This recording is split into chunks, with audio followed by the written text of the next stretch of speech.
We start this morning with some breaking news out of Richmond County. The sheriff's office is investigating a murder. Deputies responded around 12:45 this morning to a disturbance in a parking lot at the River Glen apartment. A rally is planned for tonight to keep Lights of the South shining brightly next season. News Channel 6's Margaret Ann Carter is live in Evans this morning with a preview. 6:04 now. More than 50 Augusta workers could find out today if it's time to get out of their office. The problems are at the city's public defender's office. That's on 4th Street. The 10-year-old building was supposed to be temporary space for the employees, but now there are concerns with roaches, water leaks, and mold. Georgia Governor Nathan Deal will sign legislation today that will allow the state to take over chronically failing schools. Voters still have to approve a constitutional amendment in 2016 to approve that takeover. More than 100 schools across the state are considered failing. 21 of those are in Richmond County. A school is classified as failing if it scores 60% or less on the College and Career Readiness Performance Index. Richmond County education leaders will decide tonight if the district will operate on one of 3 flexibility options. Superintendent Dr. Angela Pringle has suggested the Investing in Educational Excellence, or IE2 model. That would give the district more power to further increase student achievement goals. Board members are scheduled to vote on that at tonight's meeting. You can count on News Channel 6 to let you know what they decide. That nice weather today will allow people in AIKEN County to continue cleaning up this morning after an EF2 tornado hit that county Sunday.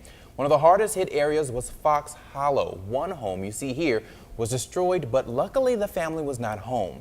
That family lives in Pennsylvania, and its neighbors, they're helping them clean up the damage. First, we start with breaking news this morning. Dozens are back in their homes this morning after a train derailment in Edgefield County, South Carolina.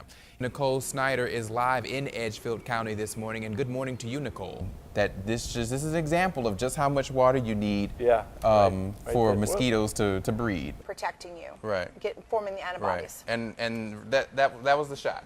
That was the shot. That was a shot. Quick and painless. Now the terrorism training, does it go beyond the if you see something, say something thing? I don't think it's gonna last. Oh, I do. I do. Well, you're a huge Tim Tebow fan. I really like him. He is such a nice guy. Well, yeah, but nice doesn't equal great player. Envelope, please. It's a little corny, but it's part of the process. You have questions about Ebola, and we are getting them answered. Selfie. We're gonna take one. All right, 1, 2, 3. All right. Nice. And if you want to see it, you can go to the WJBF Instagram account. South Carolina lawmakers will start the discussion today on a proposal for body cameras. House and Senate members will discuss requiring all Palmetto state law enforcement officers to wear body cameras. Crime victims advocates say lawmakers will have to come up with a way to pay for the hardware and the technology if they do approve the proposal. Well, Mary, the big thing we want to tell you is this damage here. Take a look at this tree. It has fallen on a fence here. This is off of Bennick Mill Road and Dunroven Road in South Augusta. Now, walk with me this way. We can show you even more damage. There's another fence across the street from where I just showed you where this tree has toppled onto this fence and knocked it down. This is just an example of just some of the damage in this area. Ma'am, do you know why you're being arrested? No, I do not. Allowed to get past these gates unless they bought a ticket right here, laughing and even throwing paper airplanes in the room. A butter knife ready to stab someone. But a majority of Congress wants to take the law and rip it apart. Now, one way to make sure that you don't have any of those questionable items in your carry-on, the TSA app. There's a section on the app where you can just type in any questions about what you can bring in your carry-on bag. Usher's latest song, I Don't Mind, was front and center at this performance at Glen Hills Middle School last week. The song may be a hit on the charts, but this video is making some parents say, oh my gosh. It became very disturbing because I wasn't looking for young girls of that age to be actually performing to a song with such lyrics. If you dance on a pole. The lyric celebrates strippers, supports them making money, and goes on to say stripping is okay. In the lower right-hand corner of the video, you can see a teacher going through the choreography with the girls. It didn't seem positive for a a role model to give to children to actually use or to dance to. The Richmond County school system would not go on camera to talk about this video, but a spokesperson did tell me that administrators have watched it, and right now a new arts and entertainment procedure is being put in place. That procedure will call for all performances to be reviewed by the administration.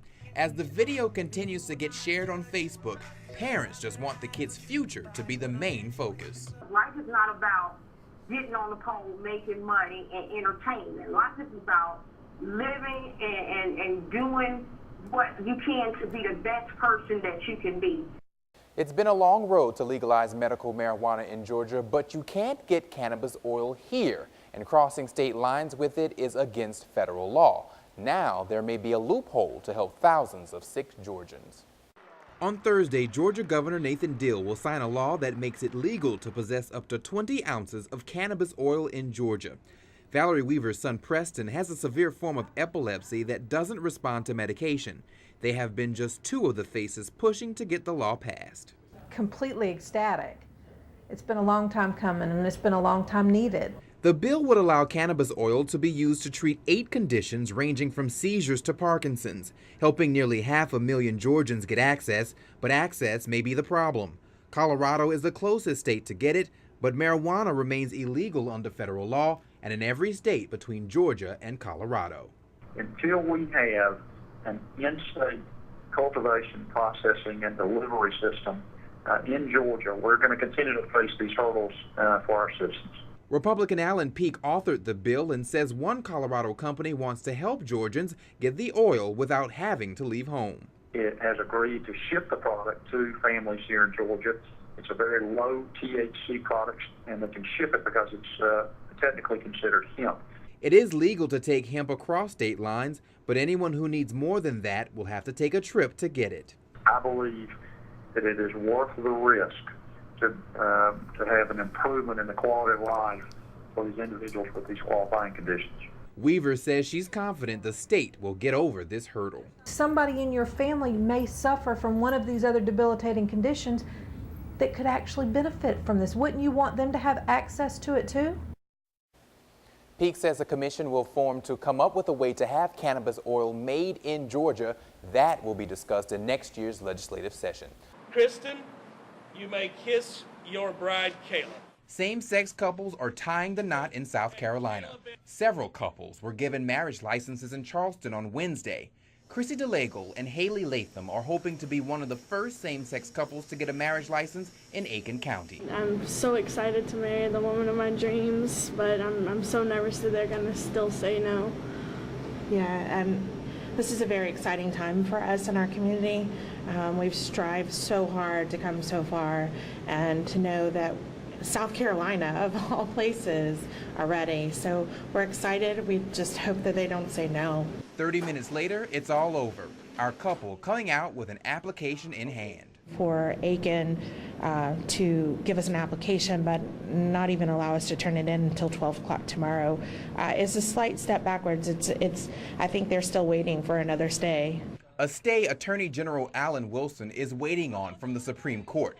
His office says he won't comment on licenses being given out in Charleston, but did release this statement on Tuesday saying, quote, "We continue to believe the doctrine of federalism and the 10th Amendment should allow South Carolina's unique laws to be considered at the highest appropriate court of appeal," end quote. 33 states have legal same-sex marriage. Virginia and North Carolina are the most southern states. South Carolina could be number 34. We are back inside the Aiken County Courthouse. Our cameras aren't allowed inside the probate judge's offices, but I'm going to walk inside there myself to find out why they are not issuing marriage licenses to same-sex couples. Judge Angela Little says her office is waiting for an email from the Supreme Court about its decision. Then licenses will be given after 12:01 Thursday afternoon.